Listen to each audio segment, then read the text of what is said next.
Welcome, folks. It is May 8th.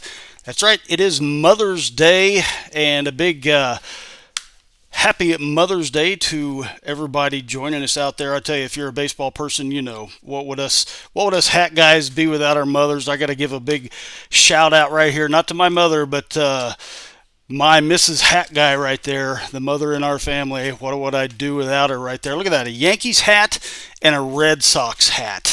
That says a lot right there. Living happily together.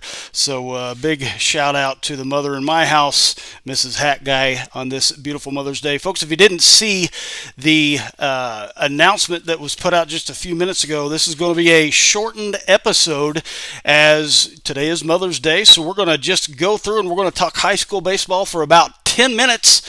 And we're going to end with crowning our next Baseball Across Indiana high school baseball player of the week.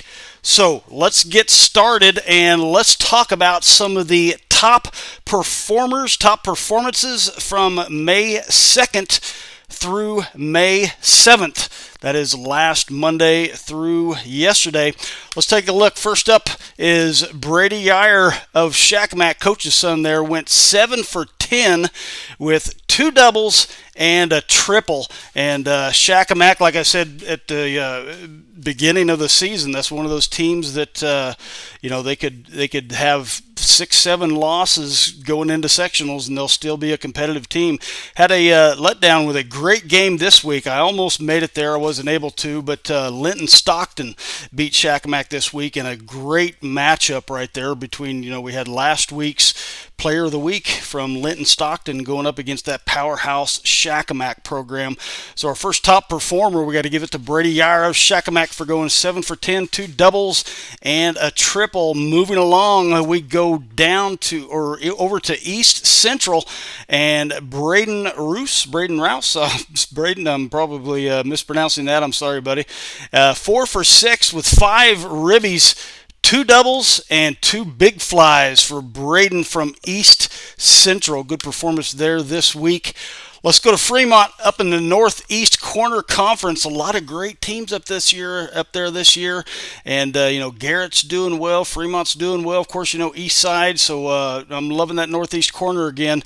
Nicholas Miller went 9 for 14. He had 9 ribbies, 5 doubles, and 2 big flies. I'll tell you what, as always, the crew here, myself and the captain, Steve Cross, Sweet Lou, Papa Beach, Crease Beecham, and Mark Della Garza, the coach, we always talk about these top performances, and this one right here got a few votes. Great week for Nicholas Miller, 9 for 14, 9 ribbies, 5 2-baggers, and 2 big flies. What a week coming out of Fremont.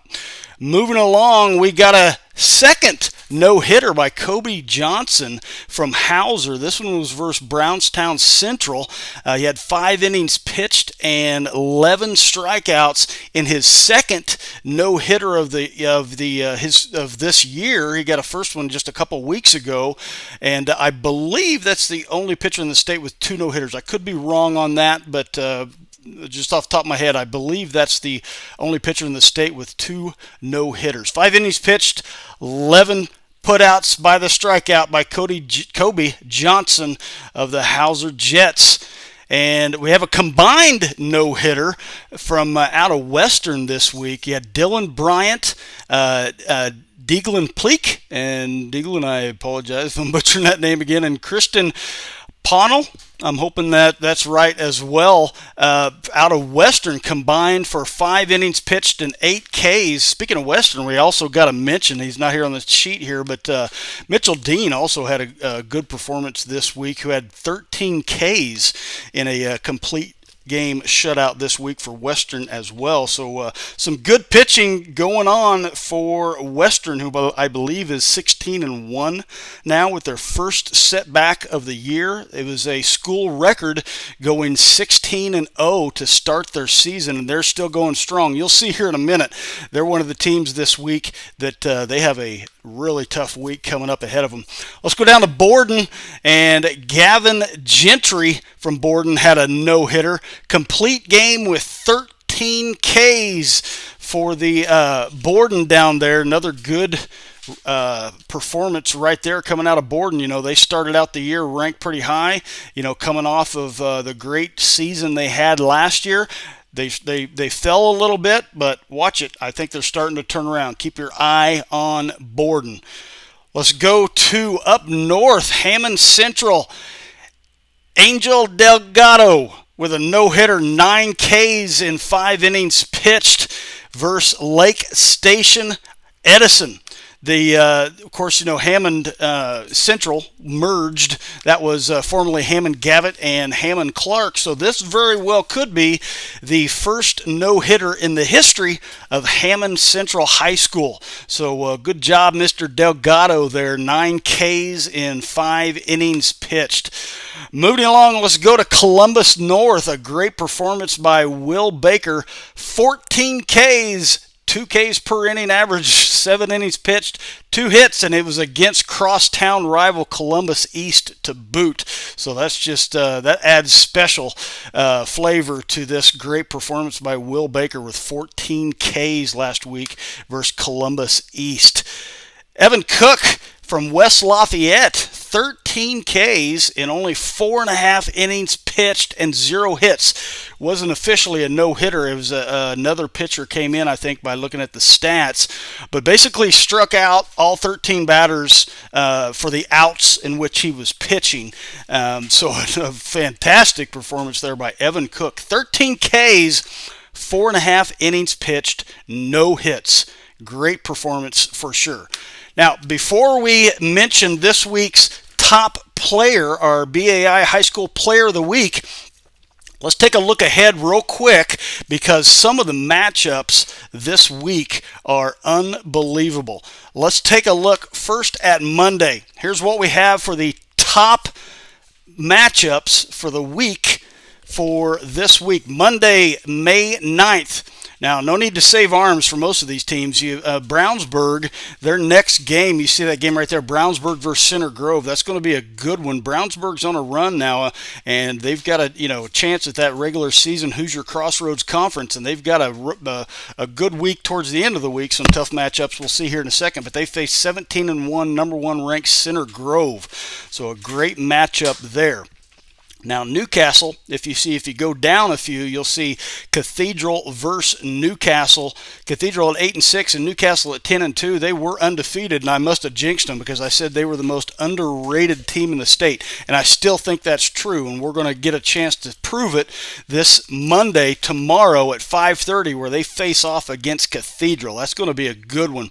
Looking at some of the others on the list here, Wabash and Rochester, that's going to be another good one right there up in northern Indiana. 2 teams that are really making an identity for himself this year, and this would be a big win that could really add to that label for how they look at their 2022 season. Then you've got Jasper and Gibson Southern, another good one there. Jasper comes off a loss this week to Carmel, which was kind of surprising, and no offense to Carmel, but Jasper was rolling along there. Then that was a non-conference game, though, so I don't know who they pitched. But Jasper versus Gibson Southern is going to be a great one. Cathedral and Newcastle we talked about. Up in northern Indiana, we got New Prairie and Glenn. And New Prairie is better than that 10-7 record shows. And Glenn, like Newcastle, you look at those bottom 2 on the list there, Newcastle and Glenn both together could be the most underrated teams in the state. Glenn was undefeated and went 4-0 and then dropped out of the top 10. So they might be saying, what do you got to do to stay in the top 10? We're only undefeated, won 4 in a row, and then dropped out. So Glenn is a team to watch for sure. And couple others that we didn't have on Monday's top games, that ones that you want to have on your radar depending on what part of the state you're in. First of all, 17-2 Andrean squares off at Highland, who is 11-5. That's going to be a good one up there in the region. Another good one, 13-6 Yorktown is going to be at 15-6 Fishers. And I'll tell you what, Hoosier Crossroads Conference is just nuts this year. So those games are always going to be fun. Yorktown's not in the HCC, but Fishers is. Then Harrison of Lafayette, West Lafayette. I always say Lafayette on that and get it wrong. They're 13-6, and they face off against 12-6 Frankfort. So there's some of the top games for Monday. Let's take a look at Tuesday, and man, we've got some good ones here. Look at the top there, University at Lafayette Central Catholic. Now, Lafayette Central Catholic follows this tough matchup by facing 12-3 Seeger the next day, or Wednesday, and then Carroll and Homestead are going at it again. They play each other Wednesday and Thursday. So, Carroll and Homestead are going at each other 3 times this week. So that's going to be really interesting. 10-2 Homestead, 17-2 Carroll. Then you've got Fremont and Garrett. Of course, Fremont had some good performances last week, and here's 2 of those teams I talked about earlier. Northeast Corner Conference, man, that's going to. I love where it's going this year. Garrett's got a strong year. Fremont's got a strong year. So that's going to be a great NECC showdown. And then the next one, boy, the Bats are going to be alive with Evansville Central at Evansville North. That is going to be a good one. That's 2 really strong hitting teams. The scoreboard is going to light up in that one, I guarantee you. Next one, you have Hauser at Batesville. That's going to be another good one. But, Hauser's, they're going to need some arms, more arms than just the 2 no-hitter ace Kobe Johnson. We saw earlier Kobe threw his second no-hitter, because they face Rising Sun Monday, the day before this game, and then they face Batesville today on this game, and then 15-2 South Decatur on Thursday. So they've got a tough week ahead of them as well. Going to be a good matchup. Some other games worthy of mention for Tuesday. 11-6 Shelbyville goes to face that 10-2 Newcastle team. And remember, Newcastle played Carmel the previous day. So, is Newcastle going to have enough arms? This is going to be a good one. 2 teams that are close to each other, good rivalry. Then a good county rivalry. 17-1 Crawfordsville is going up against North Montgomery, and they play a couple times this week, you'll see. Then 11-5 Highland again is at 17-1 Andrean. So, and then Norwell at 10-6 goes up against 11-6 DeKalb, and 13-4 Wabash after playing Homestead Rochester the previous day goes up against 14-8 Logansport today. So a lot of games this week, tough games back to back. We're going to see how deep teams are this week. Let's move on and take a look at Wednesday. As I take a drink of coffee last week. If you joined our episode last week, you heard me talk for 2.5 hours, but I promise, folks, I'm about done. We got Wednesday's top matchups. You look there at the top, I mentioned North Montgomery and Crawfordsville. This is the second game they're playing 2 days in a row in that great county rivalry right there. Newcastle and Shelbyville, same thing. Another back-to-back matchup. Then here's a good one. 14-4 Monroe Central versus 10-3 Richmond. Another good one there. I mentioned this next one earlier. 12-3 Seeger faces up against 11-4 Lafayette Central Catholic. Lafayette Central Catholic playing after they just got done with University. And stick with me because their week is not done. They've got a tough week ahead of them. Look at that next one. 11-3 Bar Reeve goes up against 13-5 Mitchell. Going to be a tough one there for sure. That one's going to be an exciting one to watch. We've got a lot of games this week, and like I mentioned, I was looking at some of the other great matchups. One that I didn't have on this list, but I should have, is you have an NECC matchup, and I feel bad for not putting this on the list. Matter of fact, I even told the coach that I was going to have it on the list. NECC matchup, you have Eastside versus Fairfield this Wednesday, and you're looking at Owen Willard, who's our player of the week 2 weeks ago, versus Alec Hirschberger. Owen Willard versus Alec Hirschberger. This is the pitching matchup of the week. And of course, Hardy Hat Guy didn't even have it on the top matchups page. But you got to check that one out if you're up there in Northeast Indiana. I'll tell you, I believe Alec Hirschberger is uncommitted, so if you're watching this and you're a scout, make sure you get up there. This is going to be a great matchup up there with Eastside versus Fairfield. Great one up there. So let's go to one more game definitely worthy of mention. We've got HCC drama going on like crazy. The Hoosier Crossroads Conference, we all know in the last 5 years has just been one of the toughest conferences in the state. We have Zionsville at 13-8 going up against 10-8 Avon. Of course, Zionsville just comes off of taking 2 in a row versus Westfield. So, Hoosier Crossroads Conference is just a roller coaster, and they face off against Avon this week, who had a win versus Brownsburg earlier in the year. So Hoosier Crossroads Conference is going to not end. We won't be decided until the last game of the year. I can see it. Let's look at Thursday here real quick. Centerville and LaPel. That's going to be a good one. 12-2. Centerville. Take another drink of coffee. Don't talk this much. Centerville 12-2 versus 10-4. LaPel 14-4. Scottsburg at 10-4. Silver Creek, who had another big win this week. 12-5. Delphi is going up against that. It says 16-0 Western. I think they're 16-1 now. That's been updated since this graphic was made. Then you got Brebeuf at 14-4 going up against Heritage Christian at 12-5. And then Harrison of West Lafayette 13-6 going up against Carmel. So, I mean, you can see a lot of these games, just a lot of arms are going to be needed. I'm looking at some of the worthy of mention here. Of course, Carroll and Homestead, this would be their third game in a row. And then I put a little note here. Castle, down there near Evansville, of course, another great Evansville area team.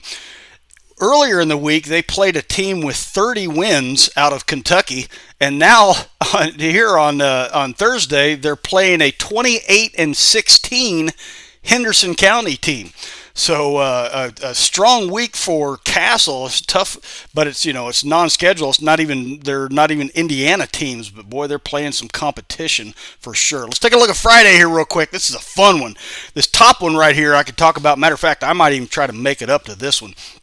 That's 4:30 Central Time, 5:30 Eastern Time. That's for most of us here in the state.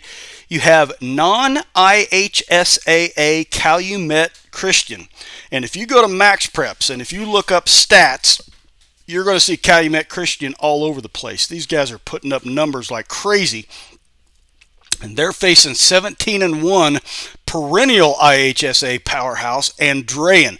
This is my most intriguing game of the week right here because Calumet Christian has played teams all over, so same way as Andrean. They've both traveled south early in the year, and Calumet Christian, because they're non-IHSAA, they've been playing games just left and right all over the place, and they get probably their toughest battle of the year going up against Andrean up there in the region. Then look at that, Franklin Community versus Center Grove. 12-6 Franklin Community versus 17-1 Center Grove.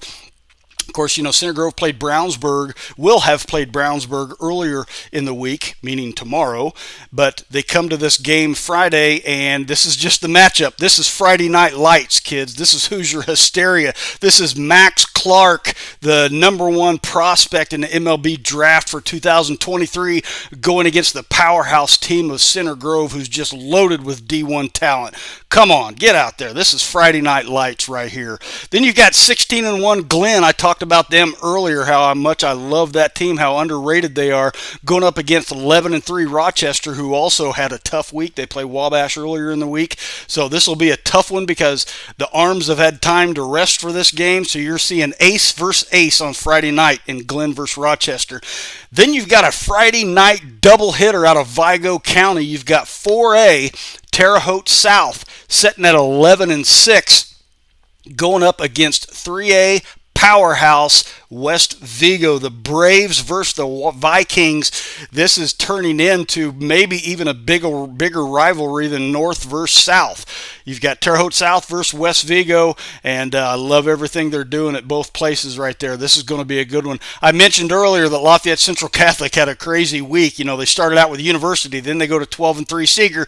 Now they just have 16-1 Western to finish up the regular work days of the week. So another great matchup for them. Some others worthy of mention here. Hauser is another who will be finishing off a brutal week after facing 8-7 Rising Sun Monday, like I said, 13-4 Batesville on Tuesday, and then 15-2 South Decatur here on Friday, slated games. So another tough week for Hauser for sure. One more that's nothing short of a great game will be 16-5 Silver Creek going up against 11-5 Salem. So we are just packed with great games on Friday. And let's look at Saturday. Another great matchup to lead off. We've got a double hitter.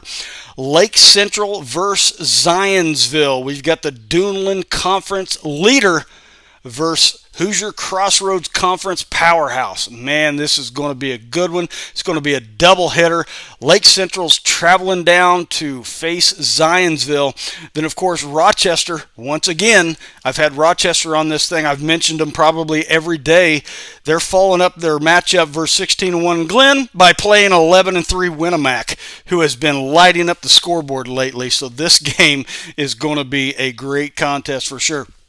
A couple great games around Evansville this week that are sure to showcase some great hitting are 15-3 Castle, who I mentioned comes off this week where they're playing two teams, both with over 25 wins out of Kentucky. Well, they face 12-7 Evansville Central at 11 a.m. and then 16-3 Evansville North versus 13-4 Gibson Southern.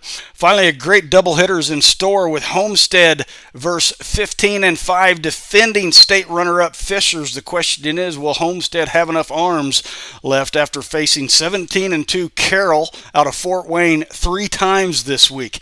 I would say Homestead probably has the toughest schedule of the week. You know, they played 17-2 Carroll 3 times. How do they follow that up? They're just playing the defending state runner-up and who's the team who's been to the state finals 2 straight years. One more worthy of mention here is that list of, really it could be in this list or the top of any other list, is 15-4 Jasper, who I mentioned earlier. They've got a tough week. They're going up against 12-4 Forest Park. So some great games this week, folks. Make sure you get out to the ballpark. But as we wrap things up, there's one top performance that I haven't mentioned, and that person gets our Baseball Across Indiana Player of the Week. Who am I talking about? We're talking about Cameron Rayborn of Clarksville. Congratulations. Your 18 strikeouts in 7 innings and only 4 hits crowns you, Cameron Rayborn, the Baseball Across Indiana Player of the Week. Folks, I told you it was going to be a short one, and that it is. Mothers, once again, happy Mother's Day to you. We couldn't be Hat Guys without you. Folks, have a good week. We'll see you next week for a full episode of This Week in Baseball Across Indiana.